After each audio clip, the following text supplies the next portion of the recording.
كارمن لبس تتصدر المشهد بعد رحيل زياد الرحباني، فهل تزوجا فعلا؟ بعد رحيل الموسيقي والمفكر اللبناني زياد الرحباني عن عمر ناهز 69 عاما، تصدرت الفنانة كارمن لبس حديث السوشيال ميديا والإعلام. مشهد بكائها في جنازته لم يكن مجرد حزن عابر، بل فتح الباب مجددا لقصة حب طويلة دامت 15 سنة جمعتها بالمبدع الراحل. كارمن اللي كانت في بداياتها الفنية شاركت بطولة مسرحية فيلم أمريكي طويل من تأليف زياد في أوائل الثمانينات، ومن وقتها بدأت قصة حب استثنائية جمعت بينهما حب.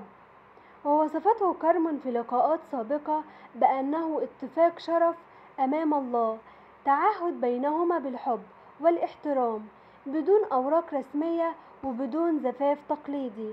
لكن رغم هذا الرابط الروحي العلاقة ما استمرتش، وده بسبب ضغوط مادية ونفسية كان بيمر بيها زياد، بالإضافة لعدم نضجهما الكافي وقتها. زي ما صرحت كارمن نفسها، رحيل زياد أعاد وجع قديم لقلب كارمن، وأحيا قصة حب كانت يوما ما أهم ما في حياتها.